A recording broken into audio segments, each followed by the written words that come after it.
안녕하십니까. 주택사업팀장 김상우입니다.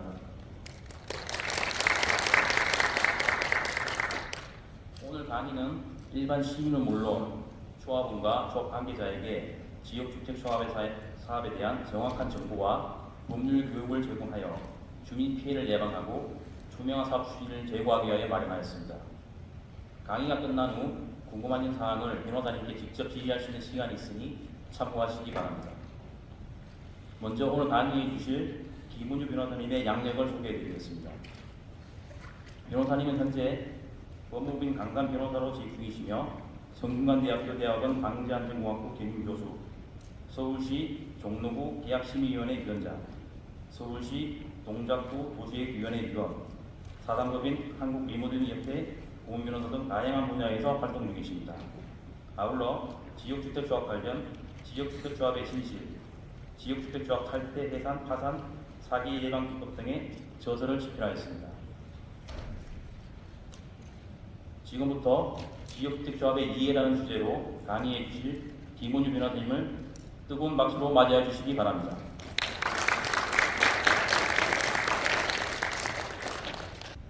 네, 반갑습니다. 오늘 강의하기에 앞서서 좀 양해 말씀을 좀 먼저 드리려고 합니다. 저는 오늘 주택법에서 규정하고 있는 그 지역주택조합 사업에 대한 강의를 준비했습니다. 오늘 강의 주요 내용은 지역주택조합의 기본 지식 및 정보 공개 관련 사항, 중요한 제도 개선 사항 및 탈퇴 방법, 탈출 방법. 즉 강의 주제를 보면 첫 번째는 지역주택조합을 추진하기 위해서 꼭 알아야 할 사항. 두 번째는 그와 반대로 지역주택조합에서 탈출하는 방법. 이렇게 두 가지 서로 어찌 보면 모순되는 두 가지로 구성되어 있습니다. 근데 오늘 이 자리에는 그 지역주택조합을 계속 추진하기를 원하시는 분, 또 아니면 지역주택조합에서 탈퇴하기를 원하시는 분이 아마 혼재되어 있을 걸로 생각이 됩니다. 그런데 아마 반대되는 내용에 대한 강의를 제가 하면 좀 불편할 수 있지 않을까. 즉 추진하기 위해서 오신 분들은 탈퇴 쪽 강의가 불편하실 것 같고, 또 탈퇴하기 위해서 오신 분들은 추진하는 내용이 불편하실 것 같은데 아마 그래도 무주택 서민들이 그 내집 마련의 꿈을 이루고자 추진하는 지역주택조합의 효과적인 추진을 위해서는 이 강의 내용을 모두 아는 것이 도움이 될 것이라 생각합니다. 옛말에 몸에 좋은 약이 쓰다라고 하였습니다. 아무쪼록 지역주택조합 사업을 준비 중에 있거나 현재 추진 중에 있는 관계자 여러분께서는 오늘 강의 내용을 참고하시어 사업 착수 준비 및 조합 운영 과정에서 발생할 수 있는 법률적 분쟁 소지에 사전에 대비함으로써 성공적인 사업 추진을 이루시기를 기원하고, 또 지역주택조합에서 탈출하고자 하는 분들은 그 뜻을 이루시길 바랍니다. 그리고 한 가지 더 양해를 좀 구할 게, 제가 갑작스럽게 지금 목 컨디션이 안 좋아서 오늘 강의하다가 좀 물을 좀 자주 마실 것 같습니다. 좀 이해 부탁드리겠습니다. 자, 그럼 지금부터 강의를 시작하겠습니다.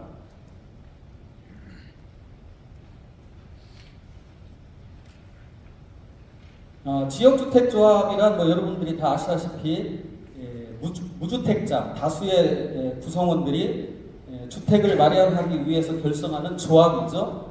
그러니까 내가 주인입니다. 지역주택조합은 내가 주인입니다. 근데 우리는 지역주택조합을 가입할 때 여기 나를 가입시켜 주는 사람이 아파트를 줘서 나한테 주는 거야 이렇게 생각하시지만, 그게 아니라 내가 가입하는 순간 내가 지금부터 아파트 사업을 하겠다는 겁니다. 내가 주인입니다.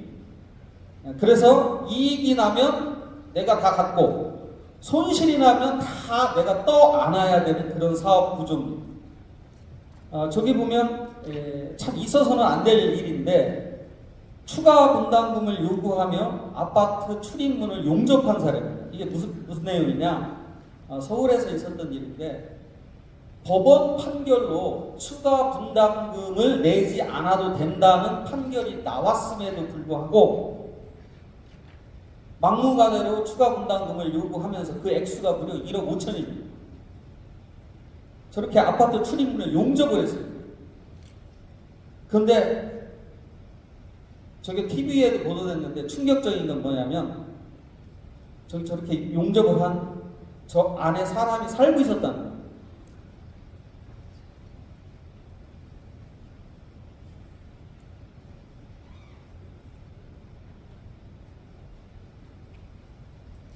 네.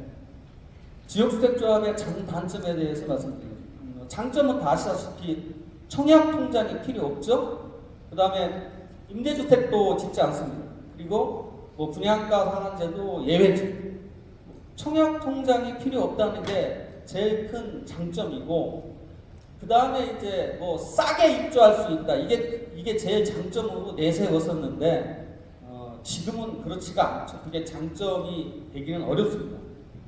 단점을 보면 그 토지 매입이 완료되지 않은 상태, 그러니까 토지 매입이 끝난 상태에서 지역주택조합을 추진을 하면 그런 일이 없지만, 어찌 보면 토지를 한 평도 사지 않고 여러분들이 조합에 가입을 하는 겁니다. 여러분들이 조합에 가입을 하고 그 이후에 토지를 이제 조금씩 취득을 하는데 계속해서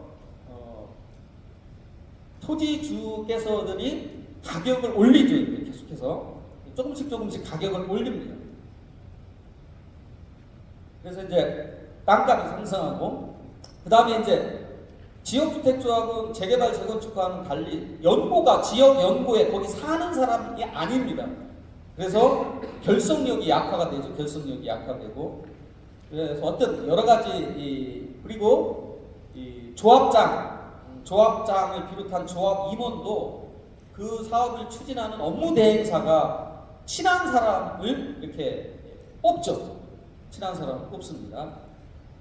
그리고 이 추진위원회 규정도 마련되어 있지 않습니다. 그래서 또 지금은 며칠 전에도 신문에 나왔는데 노량진구에서 그 지역주택조합 파산 선고가 났었습니다.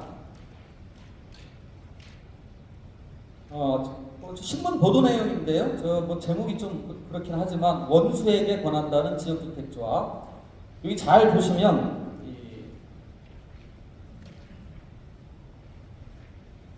여기 업무대행사에 따르면 추진위가 그간 조합원들로부터 거둔 금액이 158억입니다. 158억을 거뒀는데 이 중에 50억은 광고비와 또 분양수수료와 업무대행비, 홍보관 공사비로 각각 37억, 그러니까 분양수수료 37억 썼고, 업무대행비로 35억 썼고, 홍보관 공사비로 21억 썼고, 토지 매수에는 1원도 안 썼습니다. 토지 매수에는 1원도 쓰지 않아서 남은 돈은 4억 2,590만 원 상태입니다. 땅을 사야 아파트를 짓든 말든 할 텐데 땅은 사지 않고 어마한데 돈을 계속 지출을 하는 겁니다. 업무 대행비, 요 광고비, 이런 거 당장 굉장히 좀 납득하기가 어렵죠. 여기 보면 또 경찰 150억 원대 사기 의혹, 은평구 주택조합 강제 수사. 헤럴드 경제에 나왔죠. 지난 10일 서울 해생법원은 동작구에 대해서 지역주택조합에 대해서 파산 선고를 내렸다. 그런 상태입니다. 지역주택조합 사업 진행 절차를 잠깐 설명드리면, 발기인 조합이라고 이제 제일 몇 명이 모이죠. 몇 명이 모여서 야 우리 지역주택조합을 추진해 보자. 근데 사실은 그게 아니죠. 업무대행사가 나 어디다 한번 지역주택조합을 추진해야지 마음을 먹으시고 그 지역에 가서 오히려 발기인들을 모집을 먼저 하죠. 어쨌든 발기인 조합이 구성되고, 그 다음에 업무대행 계약, 발기인 조합과 업무대행사 간의 업무대행 계약을 맺습니다. 업무대행 계약을 맺고, 그 다음에 이제 50%의 사용권은 아파트를 지을 땅의 50%에 대한 사용 권한을 확보하고, 조합원 모집 신고를 합니다. 조합원 모집 신고를 해서 수리가 되면 이제 광고를 하죠. 공고를 하고, 그 다음에 이제 예정 세대수의 50% 이상, 만약에 1000가구를 예정한다면 최소 501가구, 50%니까 뭐 500가구죠, 500가구 모집을 하고, 그 다음에 80%의 사용권은 확보를 하고, 요게 들어와서 15% 소유권, 그 땅의 15%에 해당하는 땅의 소유권을 취득해야 됩니다. 여기는 사용 권한과 취득 권한은 틀립니다. 사용 권한은 사용 승낙서만 있으면 되는데, 취득은 등기가 일어나야 됩니다. 등기가. 그렇게 확보해서 창립총회를 열고 조합 설립 인가가 됩니다. 인가가 되고 나면 추가 조합원을 모집하고, 그 다음에 이제 시공자 선정 계약, 시공자 선정이 이때 일어납니다. 시공자 선정 계약을 하고, 그 다음에 사업계획 승인을 받습니다. 요게 핵심입니다. 이 사업계획 승인을 받으려고 하면 소유권의 95%를 확보를 해야 돼요. 95%를 확보하면 남은 5%는 매수 청구권이라는 걸 통해서 강제로 취득을 할 수 있습니다. 그래서 이 사업계획 승인이 가장 중요합니다. 그 다음에 이제 공사 변경 계약 착공 신고하고 아파트 져서 사용 검사 받고 입주하고 해산후 청산하는 절차를 거칩니다. 조합원 자격을 보면 여기 성남시이기 때문에 투기 과열지구는 아니죠. 성남시는 투기 과열지구는 아니고, 조합 설립 인가 신청일로부터 세대주를 포함한 세대원 전원이 입주 가능일까지 입주 가능일로 통보한 날까지 주택을 소유하지 않아야 됩니다. 그리고 다만 그 중에 한 명이 85제곱미터 이하의 주택 한 채를 소유해도 무방합니다. 그 다음에 우리 서울특별시나 인천광역시 및 경기도, 성남시니까 여기에 6개월 이상 살아야 됩니다.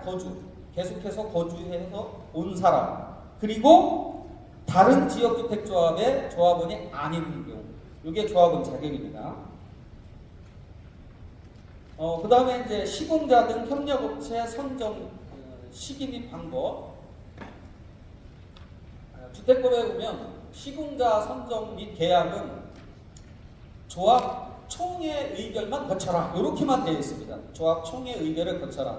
다른 통제는 없습니다. 그래서 조합 설립 이후에 총회를 열어서 시공자를 선정하면 되는데, 이때 재개발 재건축은 철저하게 경쟁 입찰을 해야 됩니다. 하지만 지역주택조합은 뭐 경쟁 입찰을 하지 않아도 됩니다. 자기 그냥 정관에서, 우리 규약에서 정하는 대로 하면 됩니다.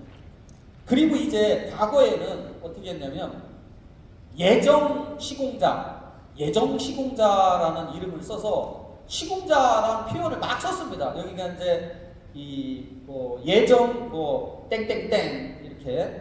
그런데 법이 바뀌어서 이제 조합 설립 전에, 조합이 설립되기 전 상황에서 예정 시공자든지 뭐든지 시공자를 언급하면 형사처벌을 받습니다. 왜냐하면 시공자를 아직 선정도 안 했는데 선정한 예정이란 말을 써서 그 안심을 하고 그 시공자를 믿고 조합에 가입을 하는 경우가 많았기 때문에 이제 그런 폐단을 막기 위해서 아예 금지했어요. 그렇게 이해하시면 되고요. 그 다음에 이제 시공자 선정 총회할 때는 조합원 20% 이상이 직접 출석하셔야 됩니다. 시공자 선정 이렇게 설명드리고요. 다시 한번 말씀드리면 조합 설립 이후에 총회에서 규약이 정하는 방법에 따라서 선정하면 된다. 그리고 조합 설립 이전에 시공자를 언급하면 형사처벌 대상이다.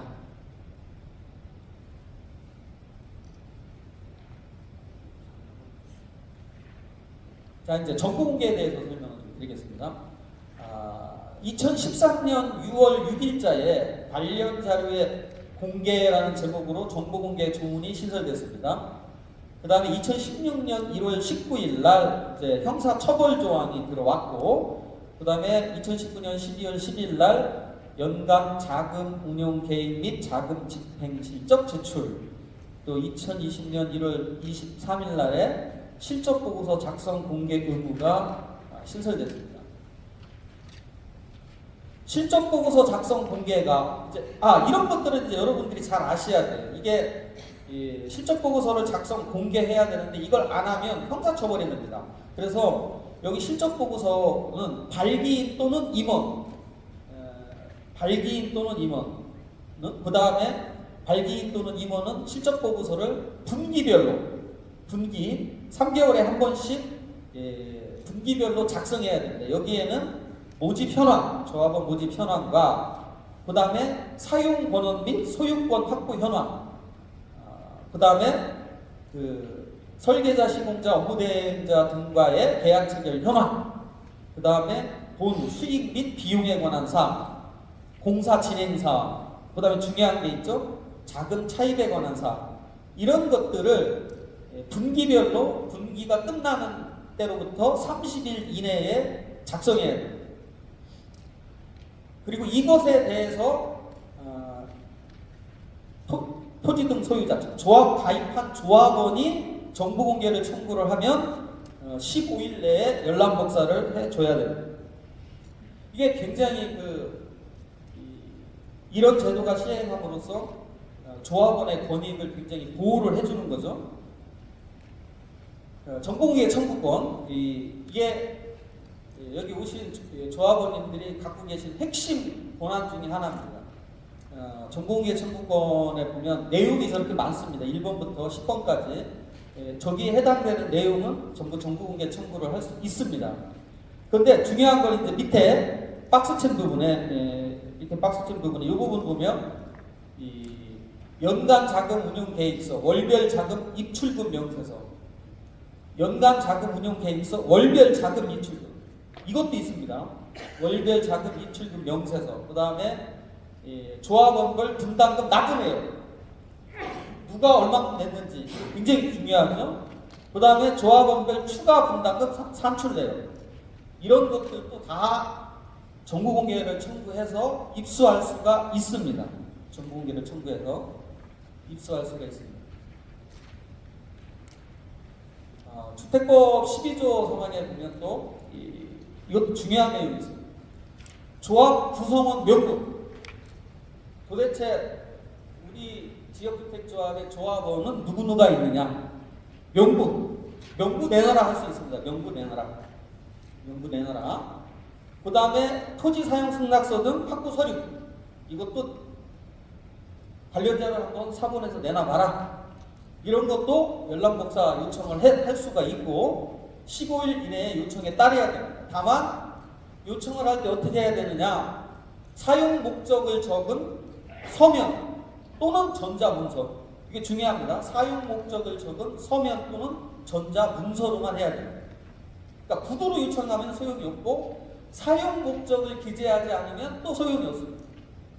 사용 목적은 뭐 다양하게 적죠. 조합 감시를 위해서 그렇게 적으면 되죠. 조합이 제대로 진행되는지 확인하기 위해서 여러분들이 원하시는 대로 적을 수 있을 겁니다. 그렇게 만약에 응하지 않으면 이제 거짓으로 공개하면 2년 이하의 징역 또는 2천만 원 이하 벌금. 그리고 아예 공개를 하지 않아요. 아예. 그리고 열람복사에 응하지 않으면 1년 이하의 징역에 처하도록 되어 있습니다. 1년 이하의 징역 또는 1천만 원 이하의 벌금. 굉장히 중요한 제도입니다. 여러분들이 그래서 여기 이제 오신 조합원들이 조합 돌아가는 상황을 알고 싶다. 그러면 이렇게 정보 공개를 청구를 해서 필요한 서류를 입수를 하시면 됩니다.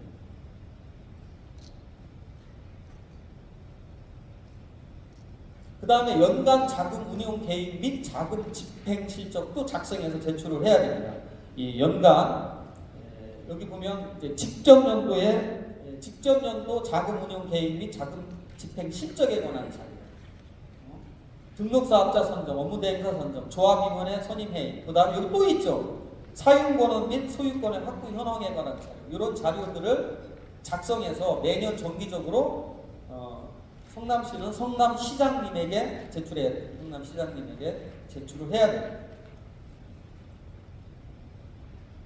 그 다음에 거래행위 장부 작성 보관 이것도 있습니다. 이것도 굉장히 중요한 내용이죠. 계약금 등 여기 이게 중요합니다. 주택조합 사업에 관한 모든 수입에 따른 금전, 모든 수입입니다. 하여튼 돈이 들어오면 징수, 보관, 예치, 집행 등 모든 거래 행위에 대해서 장부를 만들고 그거를 월별로 작성해야 됩니다. 월별로 작성해서 주택조합 해산 인가를 받은 날까지 보관해야 돼요. 이거 장부 및 작성을 하지 않거나 또는 보관하지 아니하면 역시 1년 이하의 징역 또는 1천만 원 이하의 벌금에 처합니다. 지금 조합 여기 만약에 임원님들이 계시다면 이런 거 있는지 모르시면 안 돼요. 이거 꼭 하셔야 됩니다. 월별로 작성을 다 해놓으셔야 돼요. 이런 게 이제 지금 서울시 같은 경우에는 이제 매년 이제 실태 조사를 하기로 방침을 나름대로 이제 금년에도 했습니다. 언론 보도 내용이 나오는데 실태 조사 이렇게 나갔을 때 이런 게 매뉴얼에 있습니다.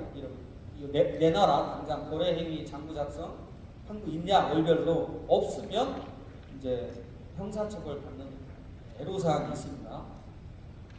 그 다음에 이제 정보공개 쟁점에 대해서 몇 가지 말씀드리겠습니다. 서면 결의서, 즉 총회를 열을 때 서면 결의서도 정보공개 대상이냐 이거 가지고 논란이 많았는데 서면 결의서도 정보공개 대상이다. 그 다음에 중요한 거, 이게 제일 중요하죠. 전화번호. 조합원 명부에 홍길동, 임국정 뭐 이렇게 공개를 해줘야 되는데 거기에 홍길동의 전화번호까지 공개를 해야 되느냐? 전화번호도 공개를 해야 된다. 전화번호도 공개를 해야 된다. 그 다음에 이제 공개를 안 할 경우에 공개를 안 하면 당연히 주택법 위반죄로 고소를 하시면 되죠. 형사 고소를 하시면 되고, 그 다음에 문서 열람, 등사, 가처분 신청도 해도 됩니다. 그 다음에 정보공개 거부, 처분, 취소해소, 행정소송을 내도 됩니다. 그렇게 대응을 하시면 되는데 그 주택법 위반죄가 너무 명백하기 때문에 대체적으로 제가 경험해 본 바에 의하면 대부분 공개를 해주는 것 같습니다. 그래서 예전에는 이런 것도 없이 진짜 깜깜이 조합원이 도대체 조합 돌아가는 상황을 알 길이 없었는데 지금은 저 정보공개 청구 제도를 통해서 다 확인을 할 수가 있습니다. 그래서 여러분들이 궁금하신 사항 있으면 정보공개 청구를 통해서 문서를 입수하시고 그 입수된 문서를 가지고 본인이 모르겠으면 전문가와 상담을 통해서 자기가 어떻게 견제를 할지 또는 어떻게 할지를 결정하시면 됩니다.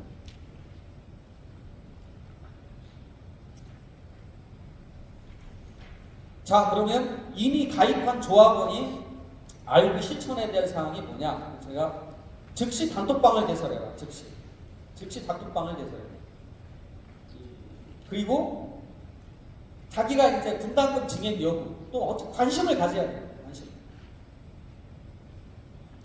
그리고 조합 임원에 대한 인센티브. 여러분들은 뭐 조합 임원도 사실 똑같은 조합원에 불과합니다. 그런데 일은 엄청나게 물론 월급은 조금 받죠.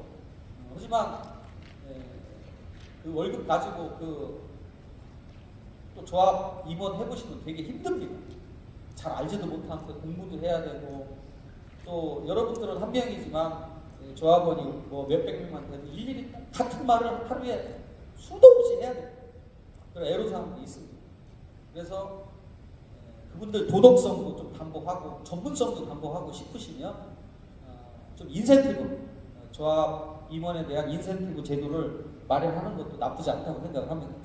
어쨌든 얼마나 무심하냐면 제가 며칠 전에 상담받은 내용인데 세상에 업무대행사랑 계약을 했는데 업무대행비만 850억 원입니다.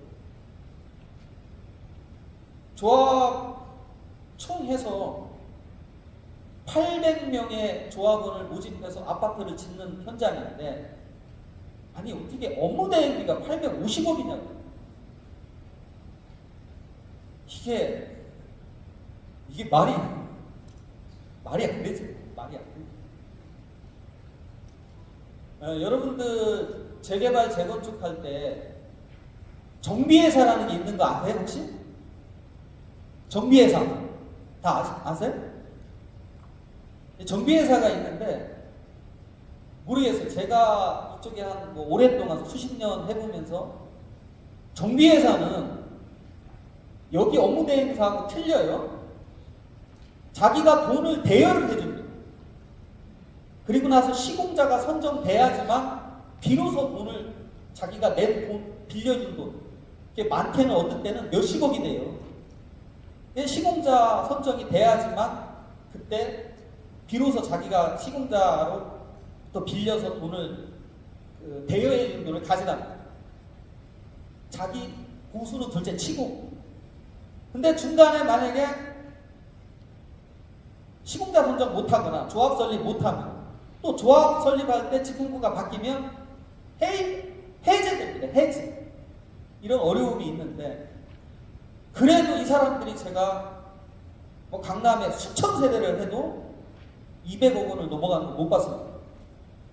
근데 어찌해서 여기는 어때요? 뭐 좀 이따 나옵니다만 돈 들어오면 제일 먼저 업무 대행비를 씁니다. 돈 거둔 걸 제일 먼저 쓰는 게 업무 대행. 자기들이 돈을 빌려주기는커녕. 그런데도 850억 원 계약을 맺은 걸 관심이 없어서 용납하는 거예요. 누가 850, 그 계약서 조금만 보면 850억인데 그래도 관심을 기울여야 된다. 그 다음에 이 추가 분담금을 적게 해서 빨리 사업 진행이 이루어지고 그래서 사업이 종결되기를 여러분들은 원하시죠. 그러려고 하면 규약 및 업무 대행 계약 이런 것들 보급 계약들을 잘 살펴서 잘못된 걸 개정을 해야 돼요. 잘못된 걸 개정을 해야 되고 그 다음에 총회 개최에 적극적으로 참석해야 됩니다. 총회 개최에 적극적으로 참석, 관심을 가지셔야 돼요. 그 다음에 우리 임원이 잘하고 있는지 정보공개를 통해서 감독도 하셔야 되고 그 다음에 정보공개 청구해야 되고 또 임의 분양이라는 걸 통제돼야 돼요. 임의 분양이라는 게 뭐냐면 조합, 집행부 또는 업무대행사가 자기 마음대로 분양하는 거죠. 자기 마음대로. 임의 분양도 통제를 해야 돼요. 공고하고 늘 조합 일에 관심을 가져야 되고 그 다음에 정보를 공유해야 돼요. 정보를 공유하셔야 돼요. 그리고 이래서는 안 되겠다 싶으면 법이 정한 사업 종결이나 조합 해산 총회를 개최해야 돼요. 여기 빨간 글씨로 제가 6% 비대위라고 이렇게 써놨는데요. 6%의 비대위라는 게 무슨 뜻이냐면 아까 조합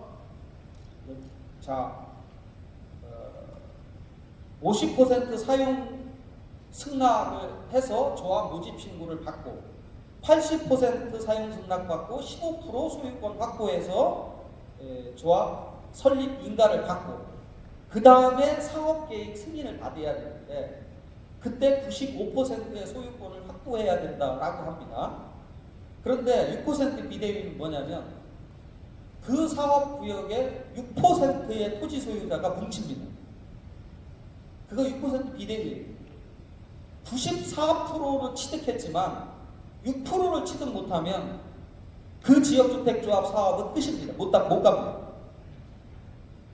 그러면 6% 비대위가 어떤 힘을 발휘하느냐? 부르는 게 닦갑니다. 부르는 게 닦갑니다. 서울에서 뭐 사례를 보면 평당 몇 억 부른 사례도 수두룩합니다. 평당 몇 억 부른 사례도 수두룩합니다. 그게 6% 비대위입니다. 그래서 기가입 이미 조합원들은 어쨌든 진짜 단톡방부터 개설. 단톡방 개설은 어렵지 않잖아요. 아까 얘기했죠? 정보공개 청구해서 전화번호 입수하시라. 전화번호 다 입수되잖아요. 그래서 단톡방 구성하시라. 그래서 서로 의사소통 하자는 거죠.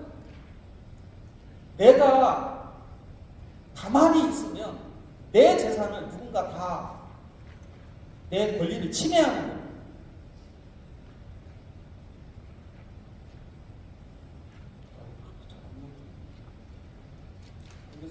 다시 한번.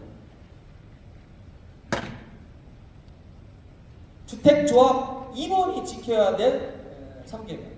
계약을 제대로 체결해야 된다. 도급계약, 특히 시공자와의 도급계약을 제대로 체결을 해야 됩니다. 당연합니다. 그 다음에 대행계약, 업무 대행계약도 제대로 체결을 해야 됩니다. 이런 것들은 전문 변호사의 도움을 받으시면 됩니다.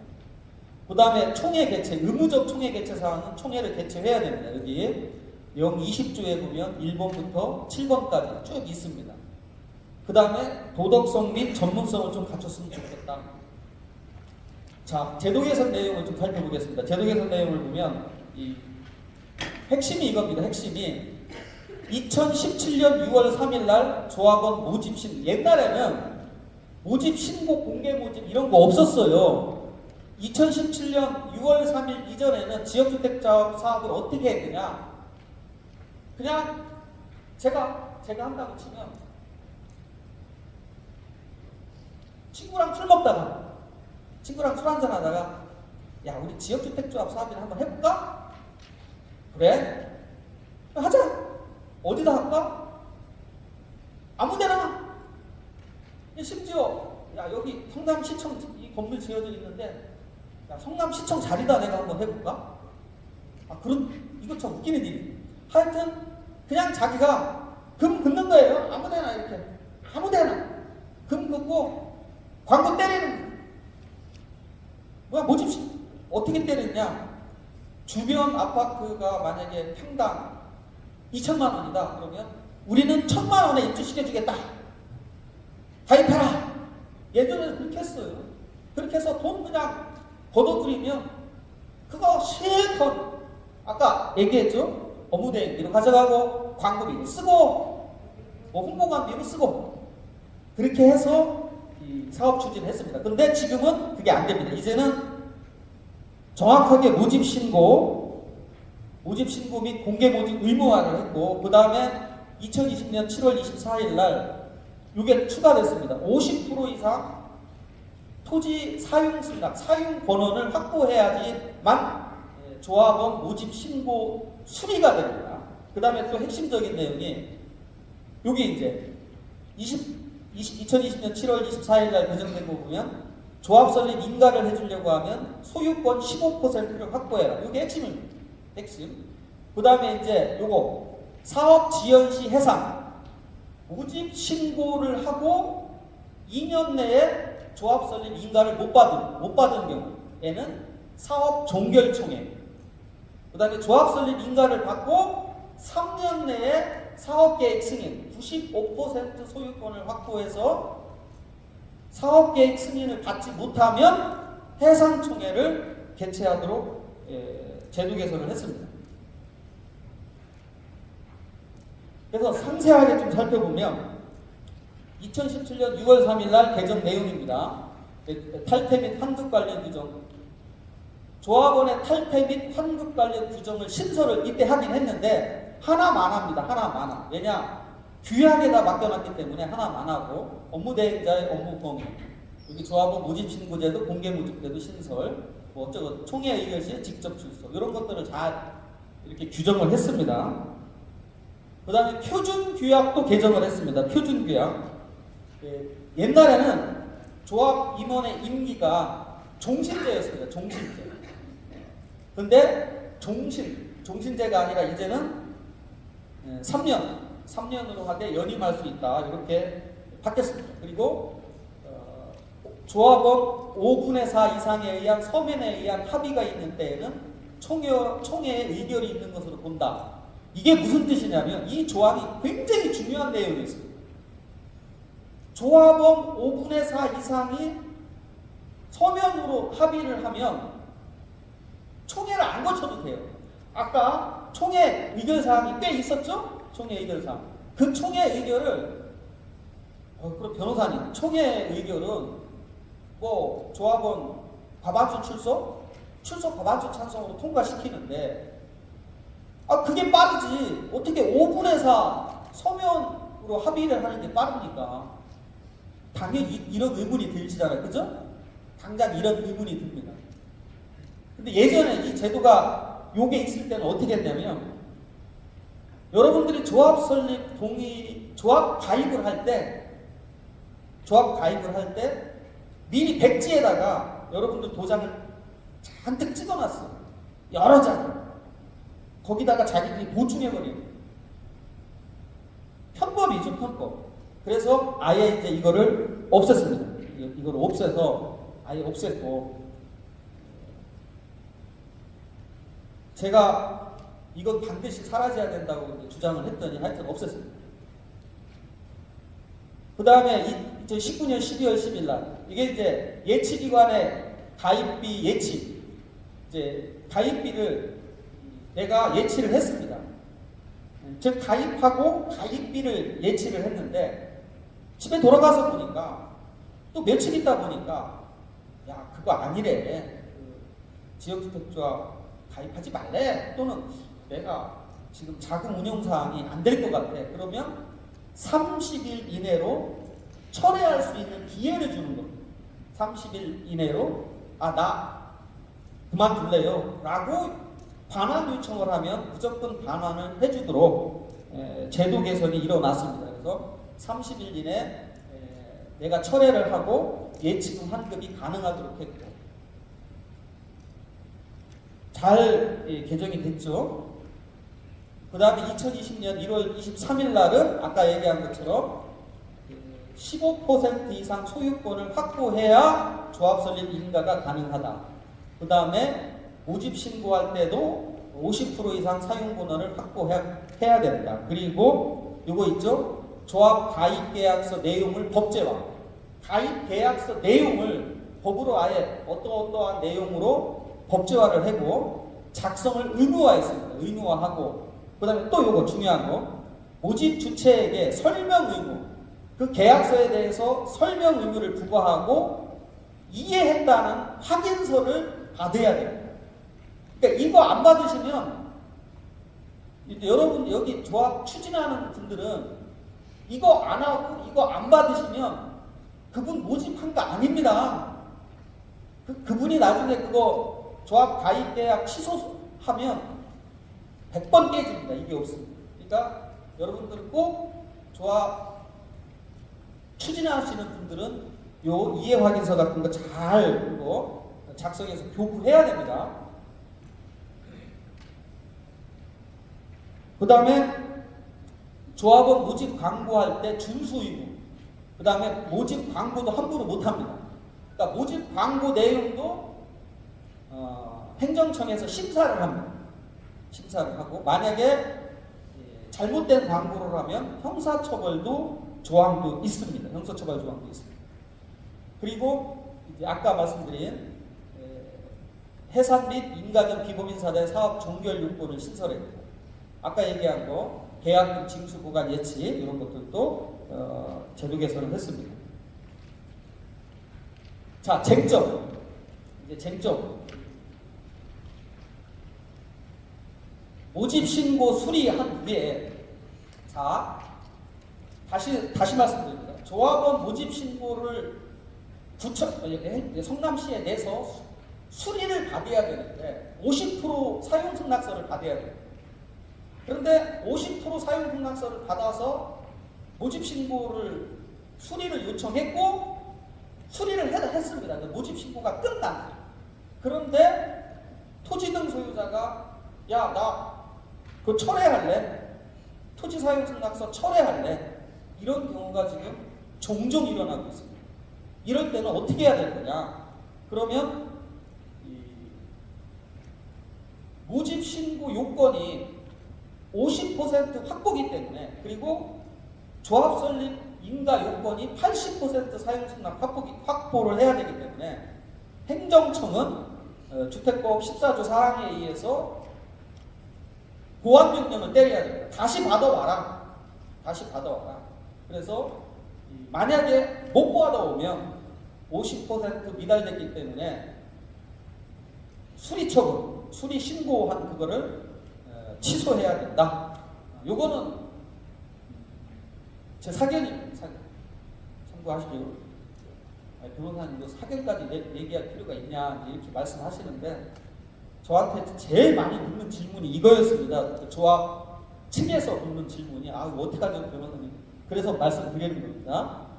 그 다음에 이제 여러분들이 조합에 가입을 하잖아요. 그럼 아직 조합 설립도 안 됐잖아요. 근데 총회도 열지 않고 여러분이 낸 돈을 아까 보셨죠?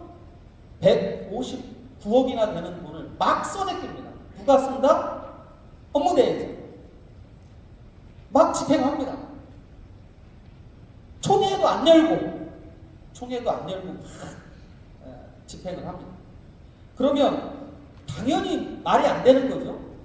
그래서 그거에 대한 책임을 벗어나기 위해서 업무대행사는 뭘 하냐면 자금 집행 동의서를 받습니다. 여러분들한테 조합 가입을 할 때 즉시 자금 집행에 동의한다. 이 자금 집행 동의서를 내지 않으면 조합 가입을 시켜주지 않습니다.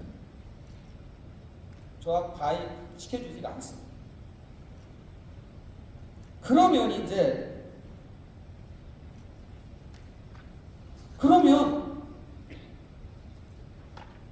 나는 조합 가입할 때 자금 집행 동의서를 냈어요.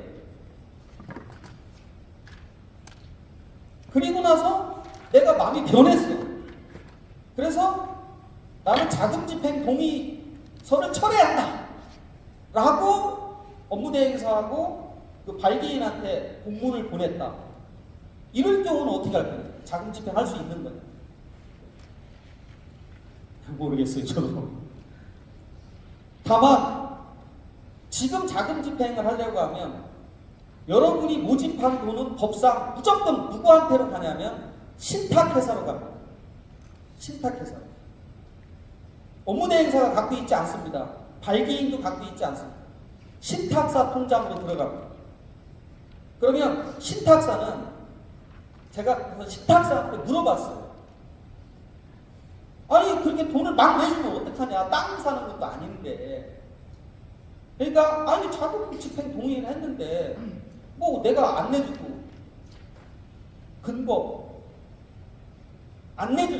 돈을 안 내줄 근거가 없지 않습니까? 이렇게 얘기를 해요.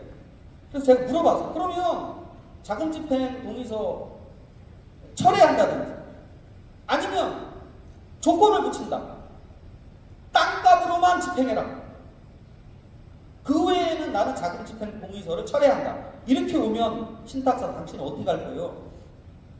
이렇게 물어봤더니 신탁사는 하여튼 이건 확정된 게 아니기 때문에 제가 뭐라고 단정적인 말 못하지만 하여튼 그런 문제가 또 있다. 그런 문제도 있습니다. 그 다음에 이제 업무 인수인계 발기 또는 조합 집행부가 바뀌는 거죠. 해임 또는 새로 선임총회를 해서 바뀌었을 때 업무 인수인계를 안 해줍니다. 그럴 때는 어떻게 하면 되느냐.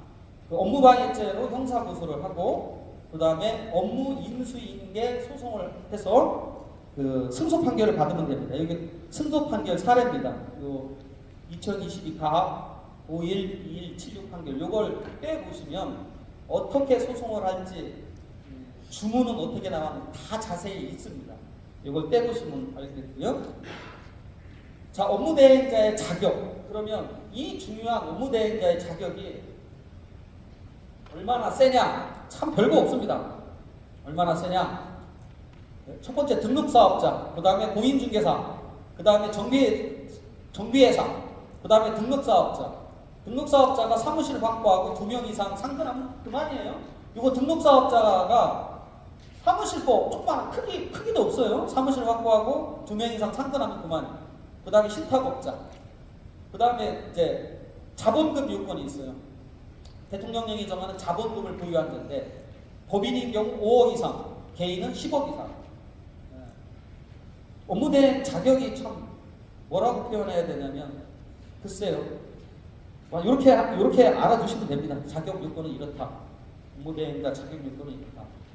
업무대행자의 대행 업무 및 신의 성실. 업무대행자 대행 업무 및 신의 성실 손해배상. 업무대행자는 당연히 조합원 모집, 토지 확보, 조합 설립인가 신청 등의 조합 설립을 위한 업무에 대해 사업성 검토 어쩌고저쩌고 이런 걸 해야 됩니다. 그리고 신의에 따라 성실하게 해야 되고 손해를 입힌 경우에는 손해를 배상할 책임이 있습니다. 그런데 여러분들 업무 대행사 물론 다 그런 건 아닙니다. 업무 대행사가 다 그런 건 아닌데 일부 업무 대행사는 굉장히 열악합니다. 그러니까 자금력이 굉장히 열악한 업무 대행사가 많이 있습니다.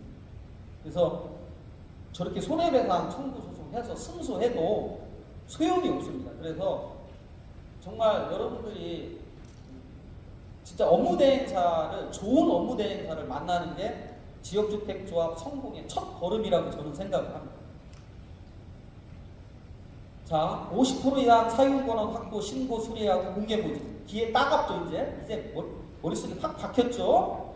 왜 그러냐면, 오늘 강의의 초점이 이제 모집, 신고, 수리는 어떤, 요거 수리.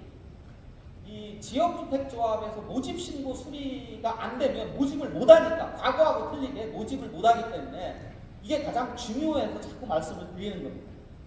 그래서 함부로 자기가 옛날처럼 제가 좀 전에 말씀드린 것처럼 막 그냥 모집하면 징역 2년 이하의 징역 또는 2천만 원 이하의 벌금에 처합니다. 이렇게. 그래서 말씀을 드리고 그 다음에 이제 설명 의무 아까 말씀드렸죠. 설명 의무고 조합 가입 계약 설명 확인서 확인 및 교부에 이런 것들 발기인 여러분들 잘 챙기셔야 돼요. 발기인 여러분들. 이런 거 뭐 업무 대행사가 알아서 하겠지. 업무 대행사가 알아서 하겠지. 알아서 해야죠, 당연히. 알아서 해야죠. 근데 여러분들 나중에 홍보관 얘기 나올 텐데 홍보관에 가 보면 이제 일용직이거든요. 일용직. 그분들. 일용직으로 쓰는 분들은 그 모집 수당을 받기 위해서 혈안이 돼 있지 저런 서류 작성에 혈안이 돼 있지 않습니다. 그래서 놓치는 경우가 많아요. 그래서 여러분들이 여기 발기인들이 신경을 쓰셔야 됩니다. 그래서 뭐 아까 말씀드린 것처럼 사업비 명세 및 자금 조달에 증액될 경우 추가 분담금을 납부할 수 있다는 사업, 청약 철회 및 가입 예지 이런 것들을 다 설명을 해야 돼요. 설명을 해야 되고 그리고 서면으로 확인을 받아 사본을 교부해야 되고 가입 신청자에게 교부해야 되고 그 사본을 5년간 보관해야 됩니다. 5년간. 모집 광고 준수사 및 가입 변호나 광고 시 금지사항 아주 굉장히 중요한 내용이 있습니다. 모집 광고를 할 때 자격 기준에 관한 내용을 넣어야 됩니다. 그런데 예전에는 무슨 일이 벌어졌느냐 또 기가 막힌 일들이 벌어졌어요. 이 제도가 도입되기 전에는 여기 혹시 오신 분 중에 지주들이 있을지 몰라요. 그런데 그 지주분이 땅만 갖고 계신 게 아니에요. 해당 지역에 건물을 갖고 계세요. 집을 갖고 계시더라고요. 그러니까 쉽게 얘기해서 조합원 자격이 없죠. 그죠? 조합원 자격이 없는데 그분들은 준조합원이다. 또는 지주조합원이다. 이래가지고 관리를 합니다.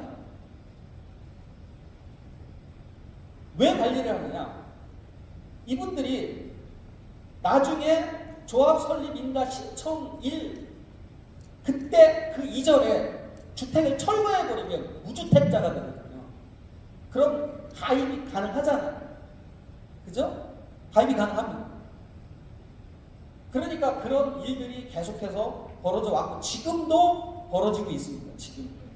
하지만 어쨌든 조합원의 자격 기준에는 안 맞는 거잖아요. 지금 건물이 있는데 85 집이 있는데 85평방미터 내 자녀도 집이 있고 그럼 아니거든요. 그런데도 그런 것들을 막기 위해서 이런 제도가 하여튼 생기긴 생겼습니다. 그런 걸 막기 위해서. 그래서 사용권업의 소유 확보 비용이 나오고 그 다음에 자 요거 다음 각호의 행위를 하여서는 아니한다. 모집 주체 모집 주체가 누구예요? 업무대행사하고 발기인입니다. 발기인하고 업무대행사가 모집 주체인데 다음 각부의 행위를 하여서는 아니 된다. 주택조합의 조합주택의 공급 방식, 자격 기준을 충분히 설명하지 않거나 누락하여 제한 없이 조합에 가입하거나 주택을 공급받을 수 있는 것을 오해하게 하는 행위. 제일 중요한 게 이겁니다. 제5조 사항에 따른 협약이나 이거 15조 1항에 따른 사업계획 승인을 통하여 확정될 수 있는 사항을 사전에 확정된 것처럼 오해하게 하는 행위. 이게 무슨 내용이냐? 여러분들 아파트 조합, 지역주택조합 아파트는 사업계획 승인을 받아야 비로소 몇 세대, 몇 평형 아파트 몇 세대가 지어진다. 이게 확정되는 거예요. 사업계획 승인을 받기 전에는 얼마든지 변할 수가 있거든요. 얼마든지 그 내용에 따라서. 그래서 이 오해하게 하는 행위가 안 되는 거예요. 그 다음에 이것도 있죠. 사업 추진 과정에서 조합원이 부담해야 할 비용이 추가로 발생할 수 있음에도 주택 공급 가격이 확정된 것을 오해. 이거 확정이다. 확정 분양가 이런 말 쓰면 모집하다가 말합니다. 이제는 이거 판례로 다 날아갑니다. 괜히 힘만 들어요. 이제 확정 분양가 이런 얘기 쓰지 마세요. 그 다음에 사용권업 및 소유권 확보한 비율을 사실과 다르거나 불명확하게 적용. 이것도 신경 쓰셔야 돼요. 이것도 요즘 판례에 여지 없습니다. 이거 달리 얘기하면 다 조합 가입 계약 다 취소시킵니다, 법원이. 그 다음에 조합 사업 내용을 사실과 다르게 설명하거나 은폐 축소. 그 다음에 요거 있죠? 시공자가 선정되지 않았음에도 선정된 것으로 예정 시공자 이런 말 하면 형사처벌된다는 거예요. 예정 시공자 이런 말 쓰면 여기 2년 이하의 징역 또는 2천만 원 이하의 벌금에 처한다 이렇게 쓰여 있습니다. 조합 가입 철회 및 가입에 관한 아까 말씀드렸죠? 내가 가입한 다음에 마음이 변해서 30일 이내에 가입이 철회하고 내 돈을 다 반환받을 수 있다 뜻입니다. 그래서 만약에 예치 안 하고 가입비 반환을 안 해주면 이것도 역시 여기 보면 2년 이하의 징역, 2천만 원 이하 벌금에 처하도록 되어 있습니다. 그 다음에 자금 보관 업무 신탁업자에 대해 이 자금 보관은 이제 무조건 신탁회사가 해야 됩니다. 그런데 제가 실무적으로 참 많이 본 게 선생님 왜 지역주택조합에 가입하셨어요? 라고 물으면 상당수의 분들이 아니 뭐 신탁회사가 다 자금관리 한다는데 안전하잖아 이렇게 말씀을 하십니다. 근데 그 말씀은 큰 오해입니다. 여기서 자금 관리한다는 건 뭐냐면 자금의 보관 업무예요. 계약금도 자금의 보관 업무.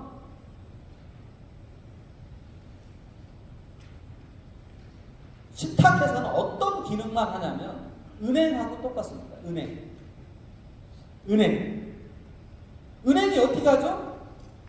비밀번호 맞고 도장 받으면 돈 내줘야 되잖아요. 안 내줄 수 없잖아요. 그죠? 우리는 어떻게 생각하냐면 신탁회사가 자금관리를 하기 때문에 이 업무 대행사나 발기인이 돈을 함부로 쓰지 못할 거야. 이렇게 생각하시잖아요. 그거 아니라는 거예요. 신탁사는 그저 은행 역할 뿐이다. 그냥 제대로 청구서 들어오면 은행처럼 비밀번호 도장 맞춰서 들어오면 내줄 수밖에 없습니다. 그런데 이따 설명하지만 여기서 미리 설명드리면 이 신탁회사가 끼어들으면서 여러분은 거꾸로 지금 좀 전에 이렇게 생각했다고 그랬죠? 나 믿고 가입해도 된다 이렇게 생각하고 가입을 했는데 그렇게 만들려고 제도 개선을 했지만 지금은 역으로 어떻게 이게 작동을 하냐면 여러분들이 나중에 이제 아까 얘기했죠? 가입비 반환 요건 상관 나중에 이제 30일 지나서 내가 이제 속았어. 나한테 부풀려서 했어. 그래서 내가 재판을 통해서 승소했어요. 조합 가입 계약 취소해라. 해지했다. 승소했어요.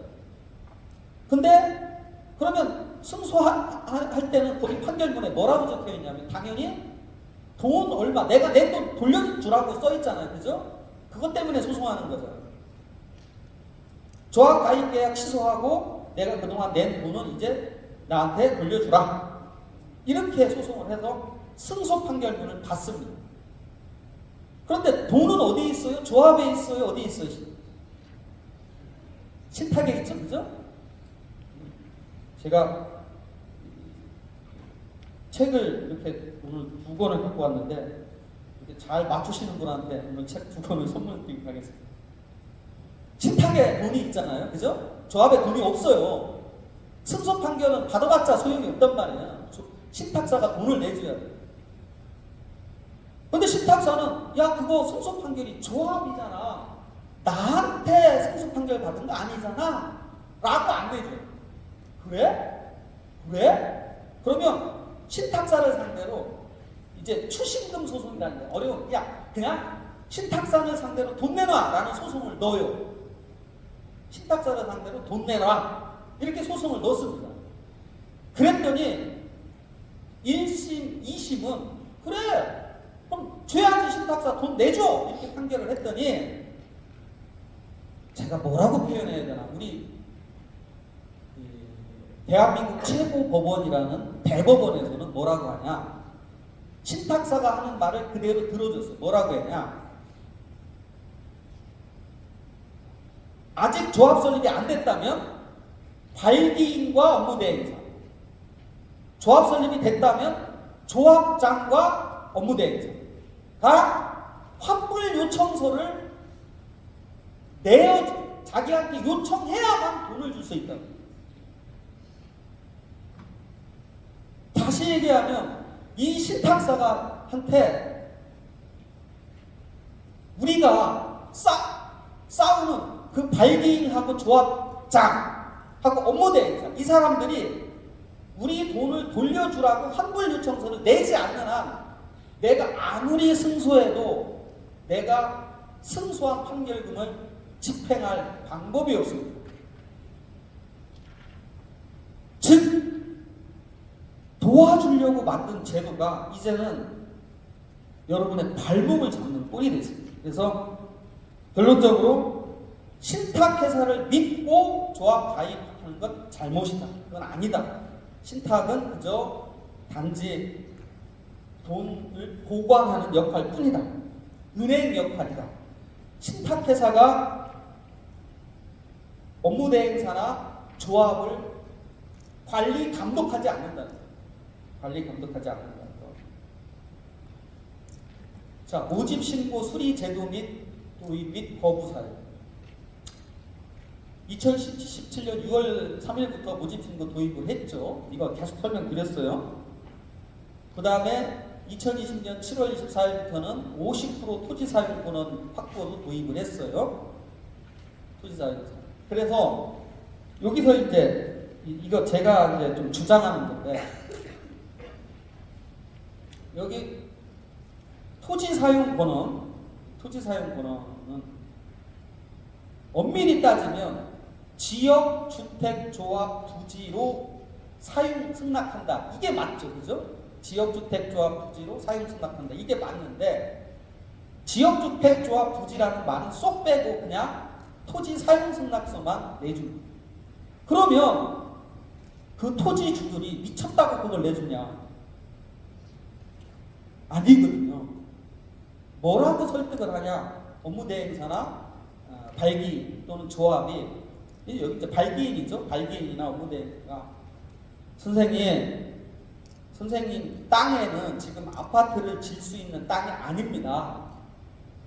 그런데 여기 토지 사용 승낙을 하면 선생님 땅을 아파트를 지을 수 있는 땅으로 바꿔드리겠습니다. 선생님이 만약에 마음이 변하면 언제든지 철회하시면 됩니다. 여러분이 지주라고 하면 도장지, 찍어주겠어요? 안 찍어주겠어요? 이거 안 찍어주는 지주가 어디 있겠어요? 내 땅을 가치를 막 높여준다. 그죠? 그래서 저는 이 행정청에서 단순한 토지 사용 승낙서는 인정해주지 말자고 말을 하는 거예요. 어떤 것만 모집 신고 수리할 때 인정해주냐라고 하면 반드시 지역주택조합 부지로 사용 승낙서만 인정하자. 그 다음에 인감증명서를 첨부하자.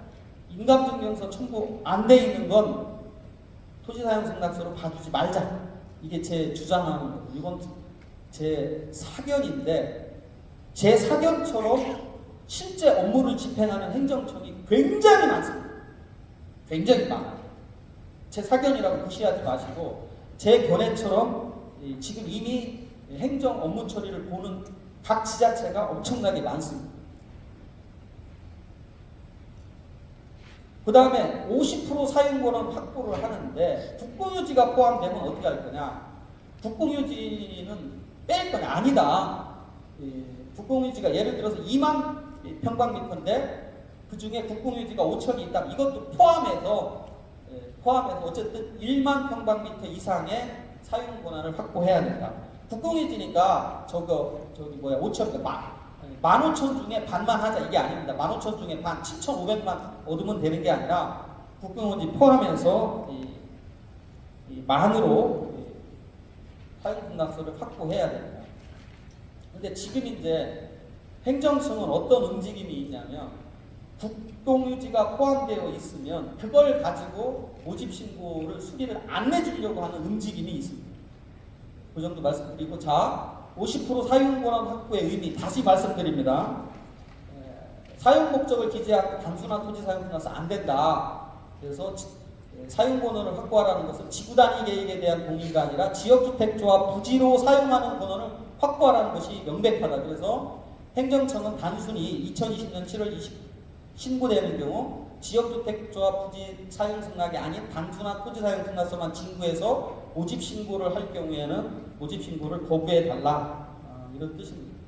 여기 그래서 동의서를 보면 지구단위 계획 지정 및 계획 수리에 대한 동의서, 여기 명백하게 구역 및 계획 명칭, 구역 면적, 구역 지정 및 계획 수리 이렇게 다 들어있습니다. 원래 제목도 지구단위 계획 구역 지정 및 계획 수립에 대한 동의서거든요. 그죠?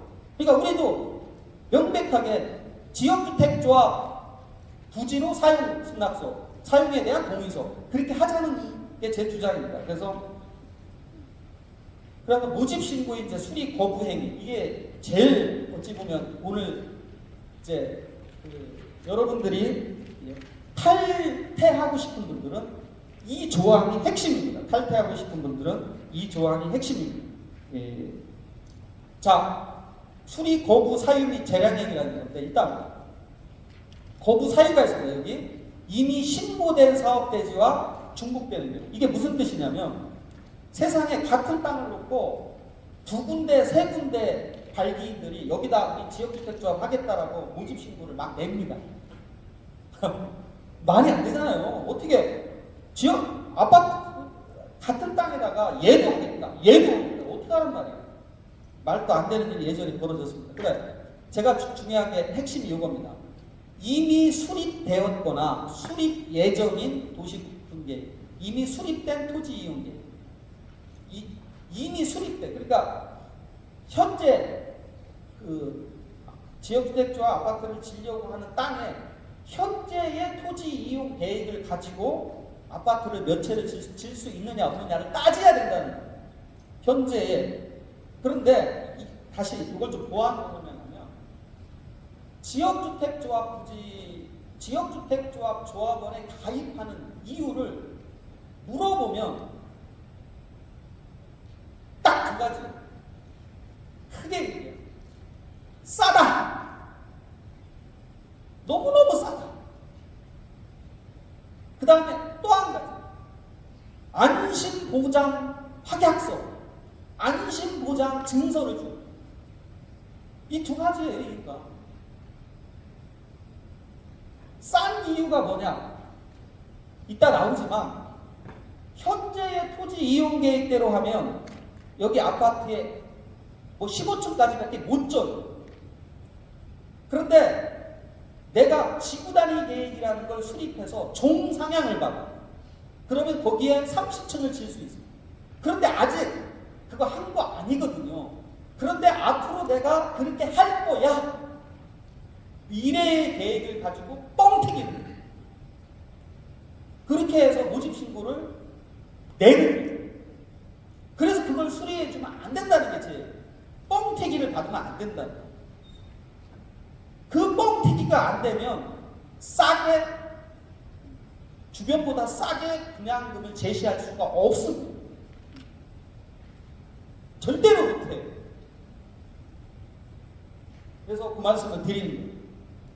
그 다음에 신고한 내용이 법령에 위반되거나 사실과 다른 경우, 이 경우에 그때 모집신고 수리 거부 사유, 이런 사유가 있으면 행정청은 재량을 가지고 심사를 해서 거부를 할 수 있다는 겁니다. 그래서 조합원 모집신고의 법적 성질은 재량행위다. 그러니까 무조건 수리해야 되는 게 아니고 이렇게 쳐다봐서 아까 저기에 해당되면 반려할 수 있다. 안 받아줄 수가 있다. 그런 판례입니다. 안 받아줄 수 있다. 그래서 해당 주택 건설 대지에 조합주택을 건설할 수 없는 경우도 법령에 위반된 신고한 내용이 사실. 그러니까 무슨 뜻이냐면 그 사업계획서는 도시군관리계획상의 용도, 현재 용도, 그게 다 기입이 돼야 돼요. 그 다음에 하여튼 현재의 토지 이용 계획대로 해야 되는데 그 현재의 토지 이용 계획이 아닌 내가 나중에 지구 단위 계획을 통해서 종상향을 통해서 뻥튀기한 그걸 가지고 사업 계획을 만들어서 신고를 하고 수리된 경우가 많다는 겁니다. 그런 경우는 이제 하지 말자라는 게 제가 오늘 드리고 싶은 이야기입니다.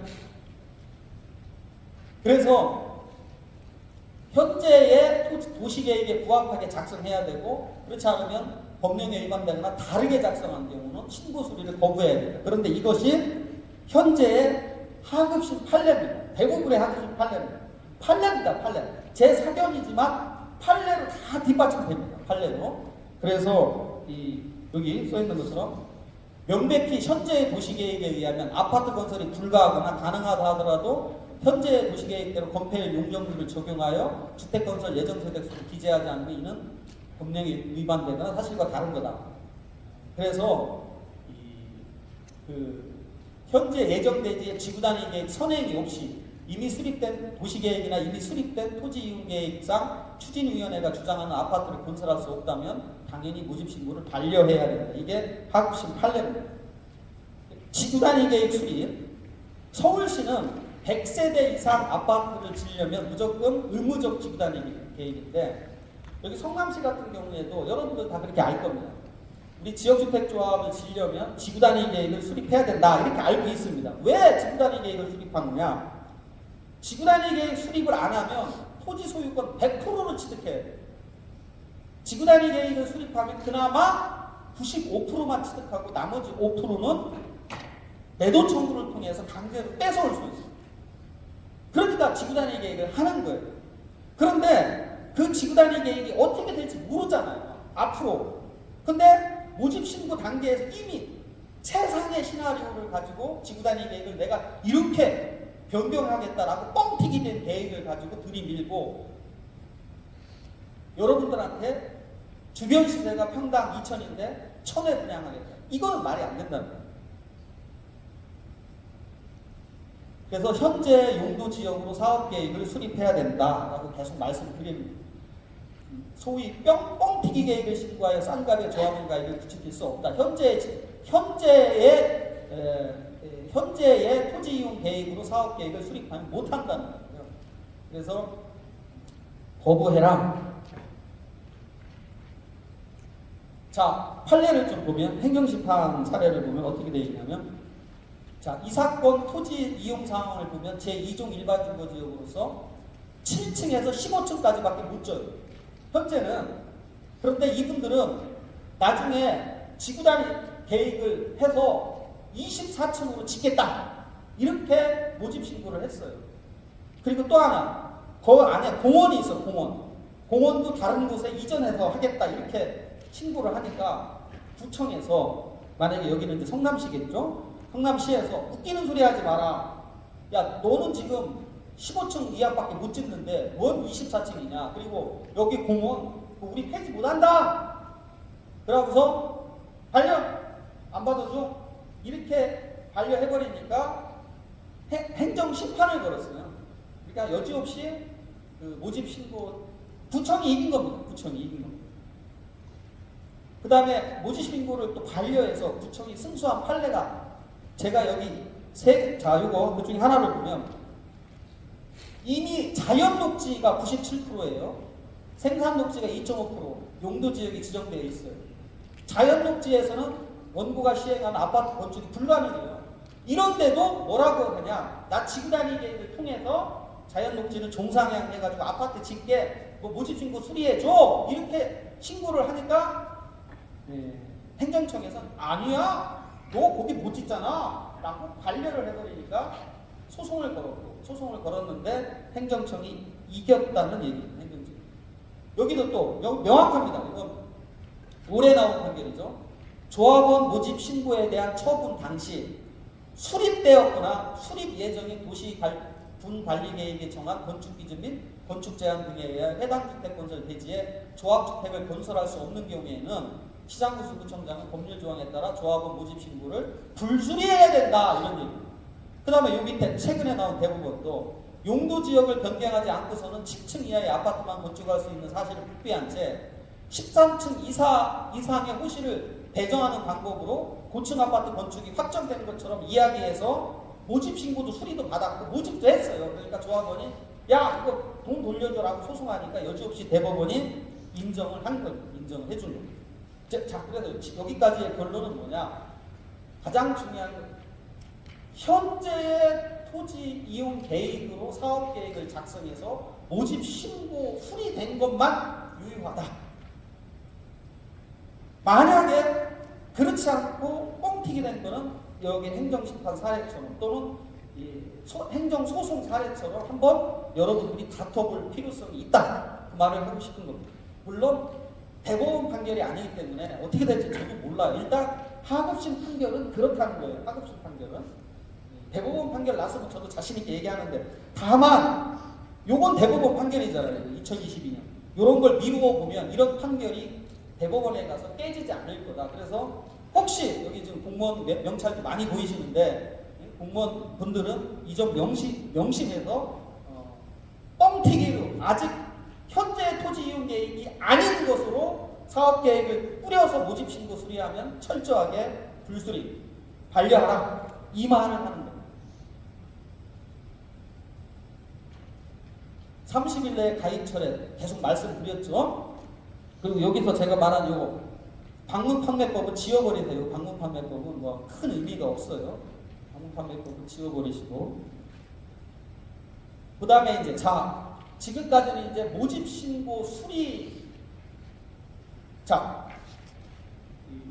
그걸 가지고 내가 탈출하는 방법을 말씀드렸다면, 이제 탈퇴, 자격상실, 제명 등으로 조합을 탈퇴하는 경우가 있습니다. 그래서 조합원의 조합 탈퇴 및 환급관리 규정을 신설했는데 조합 규약으로 정한다고 해서 이게 문제가 이거예요. 조합 규약. 환급금도 총회의 의결로 공제할 공동부담금 및 환급 시기를 따로 정할 수 있다. 그러니까 한 번 가입하면 내가 탈퇴해도 탈퇴는 될 수 있을지언정 내가 낸 돈을 돌려받는다는 게 하늘의 별따기라는 거예요. 하늘의 별따기. 그래서 신중하게 가입해라. 신중하게 그 말씀 드리고, 여기 보면 그래서 이 탈퇴 자격 분담금 환급 시기를 보면 이렇게 되어 있어요. 공동부담금을 공제한 잔액은 환급 청구일부터 30일 이내에 지급하되 총회의 의결로서 따로 정할 수 있다. 언제야? 언제? 이거 미치는 거예요. 나는 일단 탈퇴해. 그래, 너 탈퇴해라. 하지만 네가 낸 돈은 우리 총회 의결 거친 다음에 나중에 그거에 따라서 줄게. 이렇게 한다는 거예요. 그 다음에 대법원 판결을 보면 이게 더 무서워. 이게 진짜 대법원이 미치는 판결을 또 하나 선고해요. 야, 이 2021년 판결을 보면, 자, 나 이제 자격 상실이라는 게 아까 얘기했죠. 우리 조합원 자격은 뭐예요? 나만이 아니라 나는 세대주고 내 세대원 모두가 그 중에 한 명 빼놓고 85평방미터 한 세대만 있어야 되고 나머지는 다 전 세대가 무주택이어야 돼요. 그런데 내가 이제 나의 집사람이 상속받았어. 장인어른이 돌아가셨어. 또 집이 85 이상짜리가 하나 상속됐어요. 그러면 나는 조합원 자격이 있다 없다? 자동 탈퇴죠, 그죠? 조합원 자격이 그냥 자동으로 날아가는 거예요. 아예 없으니까. 그러면 그동안 내가 낸 돈 돌려받아야 될 거 아니에요. 내가 낸 돈, 계약금, 중도금, 잔금 안 되지만 계약금, 중도금 돌려받아. 그 돌려달라고 했더니 소송을 걸었더니 우리 대법원에서 뭐라고 얘기하냐면, 그래, 원고들 너 자동 자격 상실돼 너를 대체할 다른 조합원이 입금을 완료하였다거나 다른 조합원이 모여가 다시 모집해서 입금을 완료했다거나 아니면 대체 조합원 등이 생길 것을 기대하기 어려운 사정이 있다는 점을 네가 주장 입증해라. 그렇지 않으면 안 돌려준다는 거예요. 더 웃긴 게 뭐냐면 이거예요. 그렇게 돌려달라고 소송을 했는데 조합에서 뭐라고 하냐면, 그래 맞다. 조합에서 뭐라고 얘기하냐면, 맞다. 조합이 우리가 환급금 반환해야 되는 점은 맞아.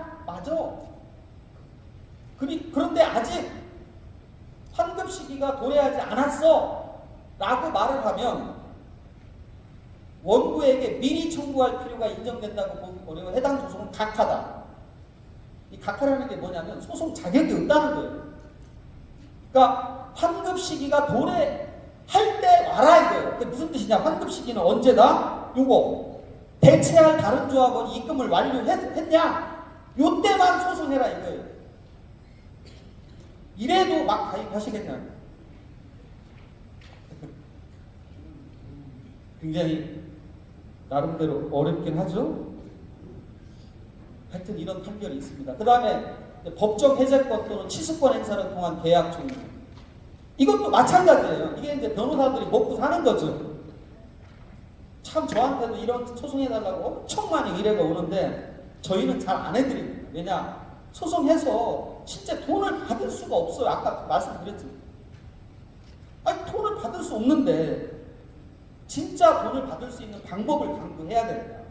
그래서 어쨌든 이론적인 건 좀 소개해드리면, 자, 자격 요건을 갖지 못한 자가 가입하면 원래는 무효지만 뭐 이게 나중에 철거하면 되니까 그런 얘기도 있고, 또 법적 해제권, 취소권 행사도 종료 가능하고, 또 추가 분담금. 난 처음에 84평방미터짜리 3억이면 된다며. 그런데 나보고 6억 내래 이제. 그럼 나는 여기서 탈퇴해야죠, 그죠? 그 다음에 안심보장증서. 이거 무효야, 무효. 그 다음에 뭐 대지 확보 비율을 기만. 이런 거 다 하면 소송을 통해서 승소 판결을 받을 수가 있다는 얘기인데요. 내가 탈퇴를 확인받는 것보다 중요한 건 뭐다? 내가 낸 돈을 돌려받아야 되는데, 내가 낸 돈은 돌려받는 게 하늘의 별 따기다. 환급금 청구는 사실상 불가능하다. 이 대법원 판결에 2023년 올해 난 겁니다. 올해 나서 뭐냐? 여기 추진위원회나 조합이 업무대행사와 같이 환불 요청서를 제출하지 않는 한 돈을 반환받을 길이 없다. 그러면 추진위원회가 조합이 환불 요청서 내겠어요? 안 내겠죠, 당연히. 여기 혹시 추진위원회나 조합이 계신 분들은 이 환불 요청서 안 주면 그만해요. 참 답답한 겁니다. 자, 그래서 과거는 몰라도 힘들지만 다 왔습니다. 과거는 몰라도 지금은 토지 취득이 너무 어려워요. 그래서 지역주택조합은 내가 사업 시행자고 50% 사용 승낙받아 무지 신고하고 수리받아야 돼. 80% 사용은 소유권 확보해. 95% 이상 소유권 확보해 사업계획 승인받아. 이렇게 했어요. 그 다음이 또 문제야. 그 다음에는 조합 임원 및 업무대행자 도덕적 해이를 막아야 돼요. 그 다음은 또 시공자 업무대행자의 폭리를 막아야 돼요. 그렇지 않으면 이런 얘기가 있어요. 주변 시세보다 50%만 더 내고 입주해도 성공한 지역주택죠. 요즘은 그런 얘기가 심심치 않게 나옵니다. 심심치 않게.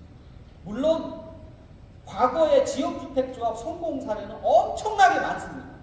지금도 성공한 사례가 이렇게 쳐보면 네이버에 쳐보면 많이 나와요. 하지만 그거는 거의 이제는 과거 얘기다. 지금은 나오기가 실패 사례가 훨씬 많다. 이유는 뭐다? 땅값이 토지 취득 가격이 계속 상승하고 공사비 상승. 그러니까 6% 비대위까지 만든다. 이래서 조합 설립인가 받지 못하였다면 조합도 지금 조합 추진한다면 지금이라도 멈추는 걸 고민해 보시라. 지금이라도 멈추는. 왜냐? 아이 변호사님, 내가 낸 돈이 얼마인데, 내 지금 낸 돈이 6천만 원, 8천만 원, 1억씩 내놨는데, 아니 계속 해야지. 그러면 여러분들은 물어보세요. 지금 중단을 하면 그거 잃는 걸로 끝나지만 계속 추진해서 성공 못하면 그것만 잃는 게 아니에요. 돈을 계속 추가로 내야 돼. 중도금 계속 납부하셔야 돼. 그렇게 해서 실패하면 나중에 최종 실패하면 타격이 훨씬 커집니다. 네, 탈퇴 사례 그래서 정리를 했어요.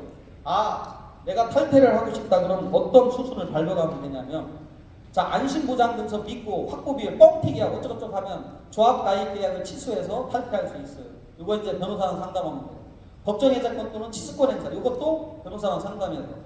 그 다음에 자격 미달되면 당연 탈퇴니까 그렇다 치고, 그 다음에 분담금이 증가한 경우도 그 전문 변호사랑 상담해서 재판으로 통하고. 하지만 문제는 환급금이 발생한다는 승소 판결을 받았다 하더라도 협조, 아까 얘기했죠. 돈을 받을 길이 없다. 돈을 받을 길이. 그래서 결국 이렇게 개별적인 사정으로 조합에서 탈출하지 못했다면 이제는 모집신고 수리 처분 자체를 무효로 하고, 아까 말씀드렸죠. 만약에 모집신고 수리가 현재 토지 이용 계획이 아니고 장래의 집단위 계획을 가정해서 모집 사업 계획을 작성해서 모집신고 수리가 되었다면 그 자체가 수리되지 않아야 될 걸 수리됐다라고 해서 모집신고 수리 처분 무효 확인해소를 넣어서 모집신고 수리를 없애버린다. 자동으로 날아가는 겁니다. 자동으로 날아가는. 그 다음에 사업 종결총회, 그 다음에 조합 해산총회, 그 다음에 파산 등을 통해서 조합에 탈출할 수 있다. 그 다음에 또 지역주택조합을 멈추기를 원하는 조합원들이 이게 조합 임원이 되시면 돼요. 나는 지역주택조합 그만두고 싶다. 나 저런 거 다 귀찮아. 사업종결 총회고 해산 총회도 다 귀찮아. 필요 없어. 뭐 무슨 소송을 하래. 그러면 그냥 여러분이 조합 임원이 되시면 돼요. 그럼 가만히 있으면 돼요. 그럼 아무것도 안 하고 가만히 있으면 자동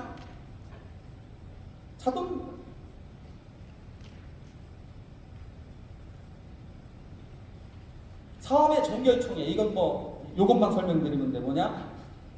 모집신고가 수리된 날로부터 2년이 되는 날까지 받지 못하면 사업 종결총회를 해야 된다. 그래서 여기 세 가지 경우 따라서 다음에 세 가지 경우에 발기인은 총회를 개최해서 사업 종결을 2017년 6월 2일까지 받지 않은 경우, 2017년 6월 3일 이후에 모집신고했으나 받지 못한 경우, 2020년 7월 14일부터 받지 않고 결국은 그래서 2022년 10월 23일까지 총회를 개최해서 사업신고를 결정. 2020년 7월 24일 이후에 모집신고를 받으면 2년이 되는 날까지 받지 못하면 모집신고가 수리된 날부터 2년이 되는 날부터 3개월째 총회를 개최해야 된다. 그 얘기입니다. 이거 보시면 되고요. 자, 핵심을 읽어볼게요. 그래서 현재 지역주택조합 가입자의 3분의 2 이상이 원하면 지역주택조합 사업을 종결할 수 있다. 그 다음에 지금 낸 돈을 지키려면 추진하여야 한다는, 계속 추진해야 된다는 오해는 하지 않는 게 좋다. 토지가격 상승으로 훨씬 더 큰 피해를 볼 수가 있다. 물론 이건 안 볼 수도 있어요. 하지만 여러분 가슴에 손을 얹고 생각해 보세요. 내가 토지 가격을 더 싼 가격으로 살 확률이 있는지 비싼 가격으로 살 확률이 있는지. 싼 가격으로 살 확률이 있다고 설마 생각하시는 분 없겠죠, 설마. 그래서 원하지 않아 종결총회가 어렵다면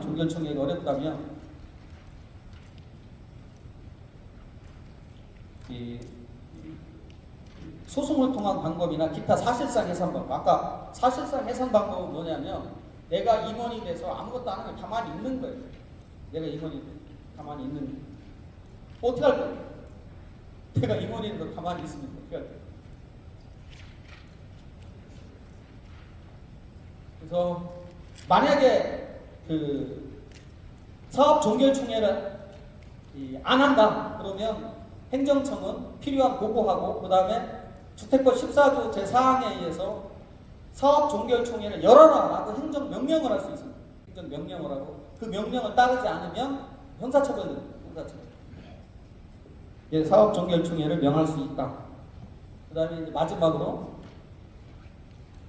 해산총회는 설립인가를 받았는데 3년 이내에 사업계획 승인, 토지 소유권을 95% 확보해서 사업계획 승인을 받지 못한 경우, 이 경우에는 해산총회를 할 수가 있습니다. 이것도 여기에 해당됩니다. 따라서 1번, 2번이 해당됩니다. 결국은 2023년 10월 23일까지 해산총회를 해야 합니다. 지났죠 벌써. 그래서 해산총회를 하고 해산총회는 제적조합은 3분의 1 이상 출석과 출석조합은 3분의 1 이상의 찬성으로 의결을 해야 해요. 그래서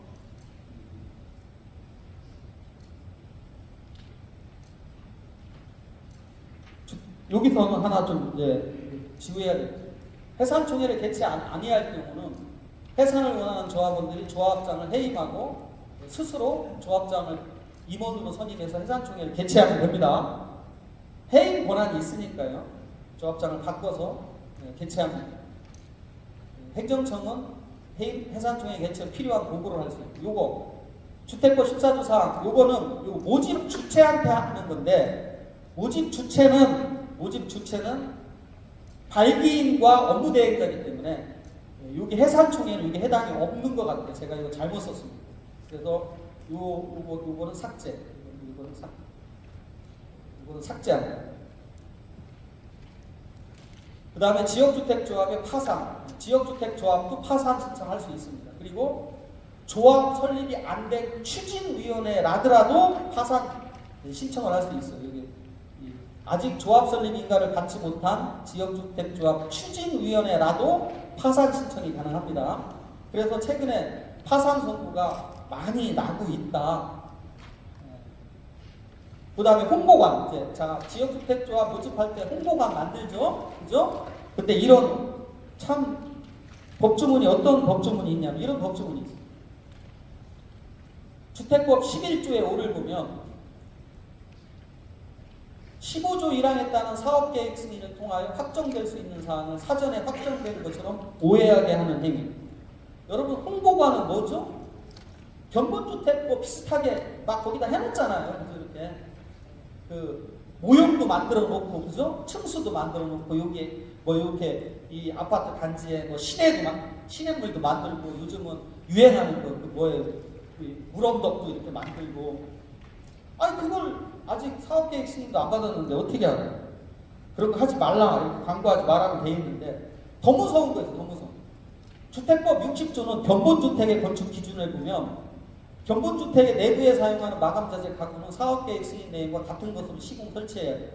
그래서 주택법 102조에 보면 요거 60조 1항을 위반해서 견본주택을 건설하거나 유지관리하고 또 요거 11조 5를 위반해서 요거 하면 처벌 조항이 있는데 그러면 홍보관 설치 운영은 적법한 거냐? 이것도 의문이에요. 뭐 여러분들이 저도 이거 답을 못 내겠어요. 근데 저 개인적인 사견을 물으라고 하면 저는 당연히 말이 안 되죠. 물론 그 홍보관을 어떻게 설치했느냐에 따라 다릅니다. 홍보관 설치를 사업계획 승인 아직 안 됐다. 그래서 명확하게 설명하는 거야. 아직은 안 됐다. 뭐 그렇게 하면 얘기가 틀리겠지만 홍보관 가보면 절대 그렇지 않아요. 확정된 것처럼 다 이야기를 한단 말이에요. 그러면 안 된다. 이제 마지막 문제. 아유, 고생하셨습니다. 마지막 쟁점. 매물 비용. 변호사님 이제 우리가 조합 해산하고 추진위원회 해산하면 그동안 쓴 돈은 누가 책임지는 겁니까? 이게 제일 큰 질문입니다. 결론만 말씀드리면 여러분들이 추진위원회든 조합이든 총회를 열어서 우리가 각자 얼마씩 부담하겠다라고 의결을 해야지만 돈을 부담합니다. 자, 여러분들 그런 의결을 할 거예요?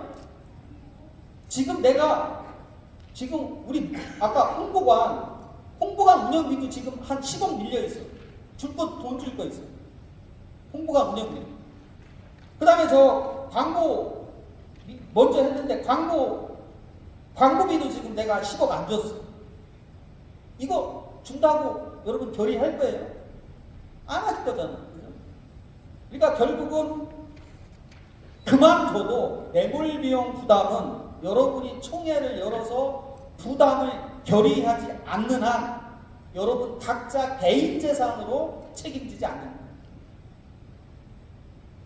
그런데 중요한 단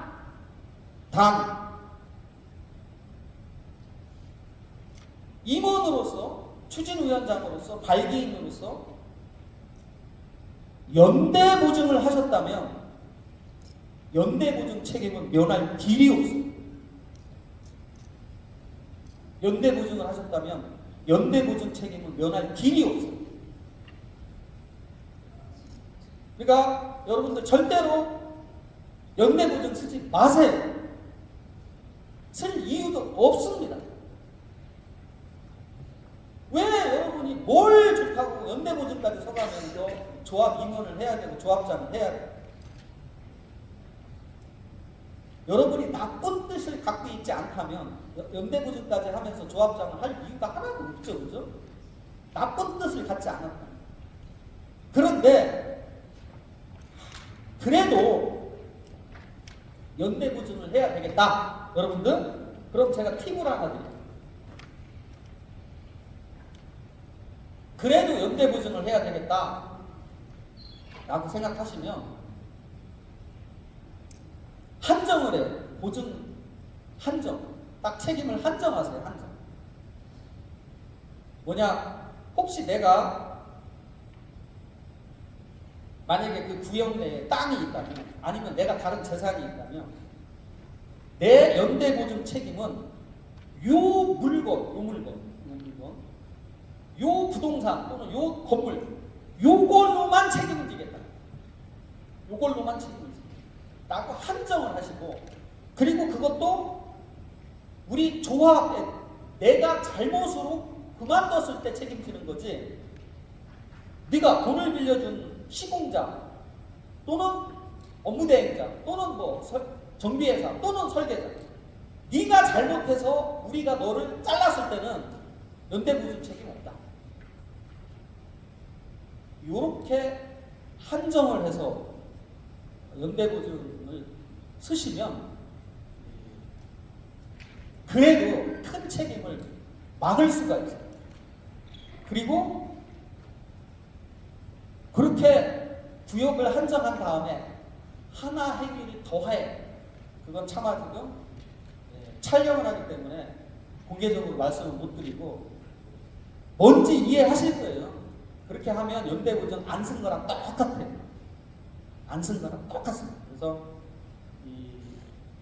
자, 오늘의 이제 제 강의의 결론을 좀 말씀드리면, 추진하고자 하시는 분들은 정말 그 조합원으로서의 열심히 관심을 기울이고 단톡방 만들고 총회도 참석 열심히 하고 집행부가 어떻게 하는지 감독도 하고 토지는 제대로 사는지 돈은 제대로 쓰는지 또 조합 임원분들은 업무 대행사가 제대로 일을 하는지 이렇게 해서 제대로 한번 가보자 라는 걸 하나를 말씀드렸고, 또 그렇지 않다면 자, 지금 지역주택조합에서 땅 사는 게 하늘의 별따기입니다. 또 6% 비대위도 있습니다.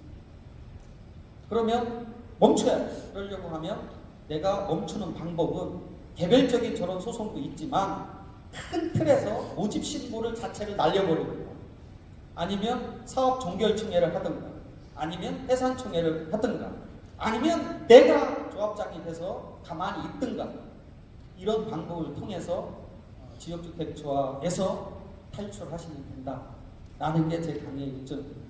이상 강의는 마치겠습니다. 고맙습니다.